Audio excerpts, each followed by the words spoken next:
اعوذ باللہ من الشیطان الرجیم بسم اللہ الرحمن الرحیم الحمدللہ والصلاۃ والسلام علی رسول اللہ وبعد۔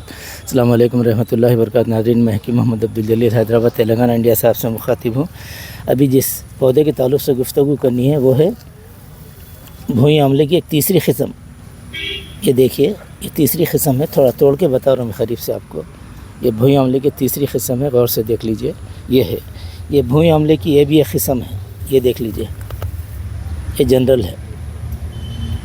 یہ دونوں کی خوبی یہ ہے، ناسور کے اندر اس کے پتوں کو اگر بگدہ بنا کے ناسور میں بند دیے، الحمدللہ ناسور چند دن میں ختم کر دیتا۔